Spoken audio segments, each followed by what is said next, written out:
Yung response ng mga tao, nag-a-agree. Nag-a-agree sila kay PBBM. Nag-cheer sila kay PBBM. Oh, ang laking sampal kay Duterte nito.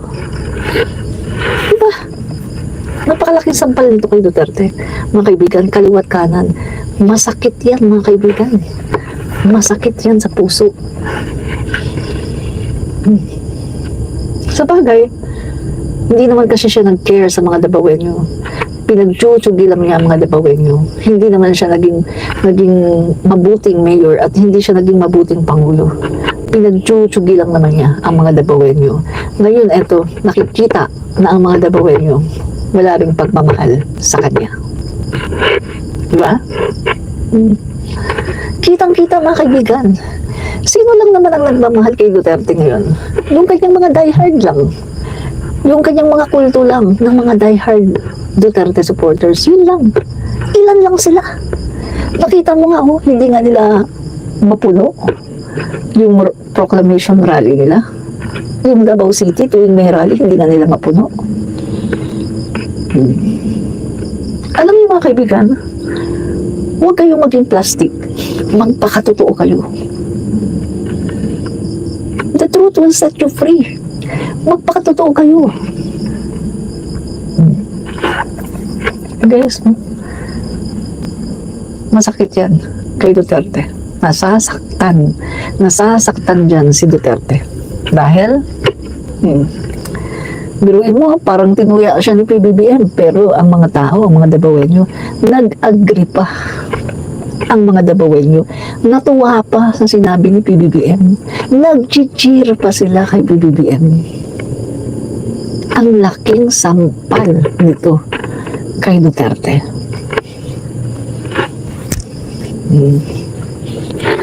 Mga kaibigan, isa pa. Dito talaga natin makikita na si PBBM ay isang strong leader at isang persuasive leader at leader na kapag sinabi niya lahat talaga sumusunod. Remember si Digong panahon ng election 2021, wala siyang mga kandidato. Yung mga kandidato niya sa liwa nag-aaway, hindi niya kayang i-unite, hindi niya kayang i-gather, nag-aaway, pataasan ng ere. Refleksyon yan ng pagiging weak leader ni Digong. Refleksyon yan na si Digong ay walang leadership skills kasi hindi niya kayang buuin ang kanyang mga kandidato. Hindi niya kayang pagsamahin ang kanyang kandidato. Hindi niya kayang sabihan ang ganito tayo. Wala siyang leadership skills si Digong. Pero tingnan mo ang Pangulo natin.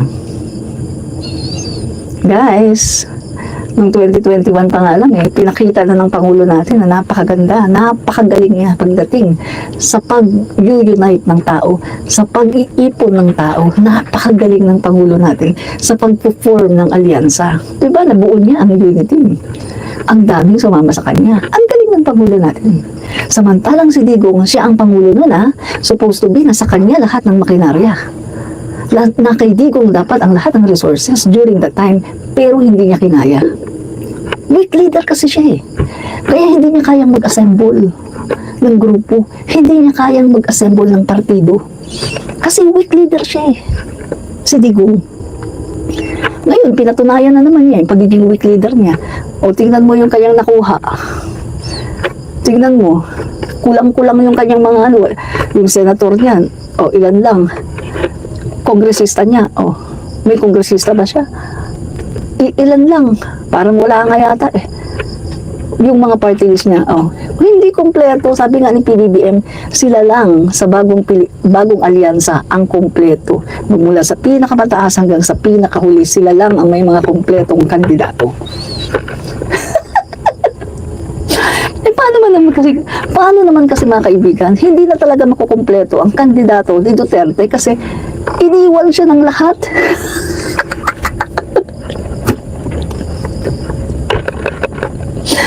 Lahat pumunta kay PBBM.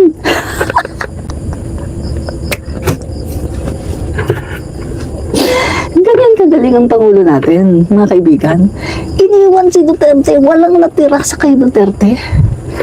At tingnan mo pa, guys, tingnan mo nga yung mga senatorial candidate niya. Tama si PBBM, karamihan, pinabili lang ng suka. Mapagmamalaki ba niya si Philip Salvador?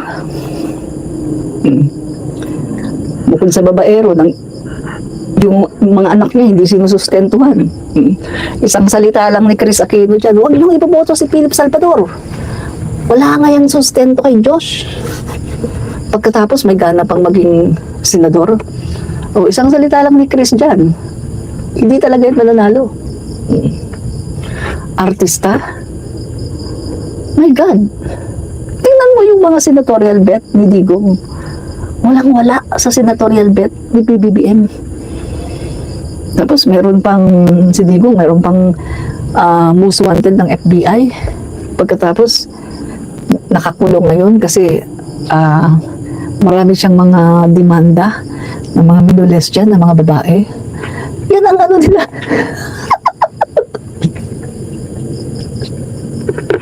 Yan. Yung mga senatorial bet ni Digong, puro may sabit.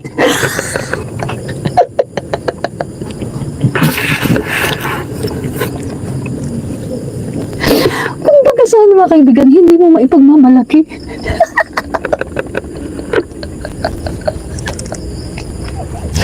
Puro may sabit, mga kaibigan. Most wanted ng FBI. Ano pa?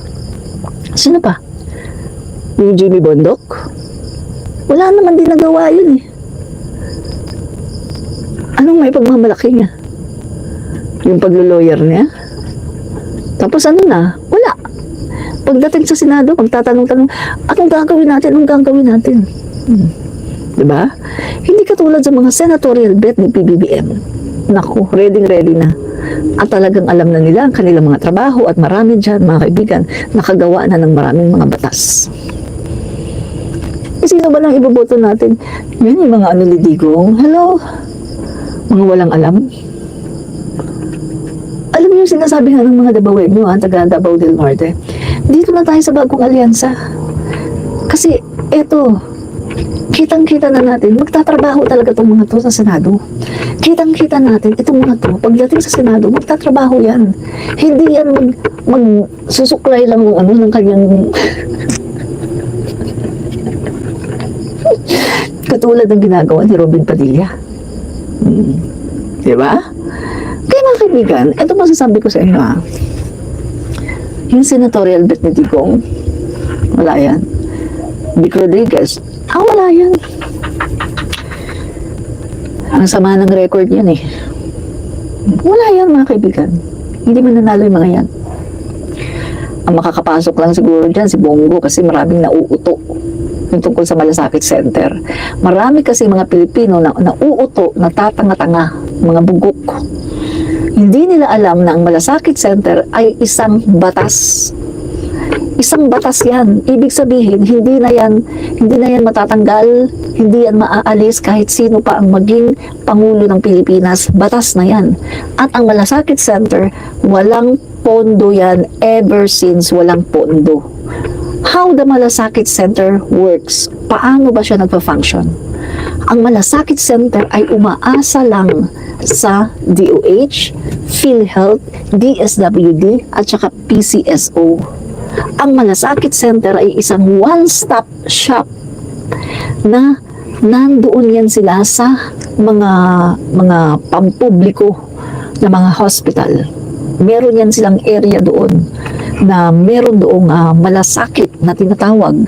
At kapag ikaw ay mahirap, hindi mo kayang mag-avail, hindi mo kayang magbayad, pupunta ka lang doon sa malasakit area. No? Pagkatapos, sasabihin mo ganito, hindi mo kaya magbayad, ganyan-ganyan. Yung malasakit ngayon, sila ngayon ang magpa-process ng mga papeles mo para ihihingi ka ng tulong sa DSWD, sa PCSO, sa PhilHealth, DOH, para mag-zero billing ka. Yan yun.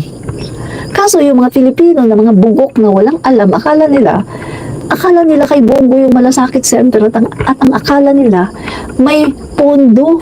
Meron pang nagposa na nagwo-worry sila kasi tinanggalan na daw ng pondo ang Malasakit Center. Hello? Kailan ba nagkaroon ng pondo ang Malasakit Center? Mga buwang, mga bugok. Never na nagkaroon ng pondo ang Malasakit Center dahil sila, ang Malasakit Center, ay nakasalalay lang, nakadepende lang sila sa PCSO, sa PhilHealth, DSWD, at saka sa DOH. Yang apat na agency na yan. Without that four agency, hindi magpa-function ang Malasakit Center. Tandaan nyo yan. Without this four agency, PhilHealth, PCSO, DSWD, at saka DOH, kapag wala yan, hindi magpa-function ang Malasakit Center. Sinasabi ko lang sa inyo to kasi marami sa inyo bugok. Karamihan sa mga bugok, mga DD sheets, ang akala ng mga DD sheets, ang Malasakit Center ay may pondo. Mga bugok kasi kayo. Kaya hindi nyo alam. Kaya madali kayong maloko ng mga tao. Yun ang katotohanan. Mga bugok kayo. Manang-mana kayo. Kay Lukring, bugok. Walang alam ang gaga. Diba? O, diba?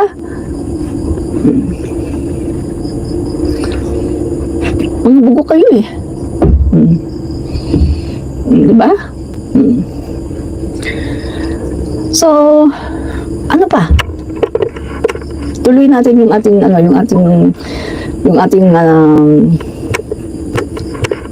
topic.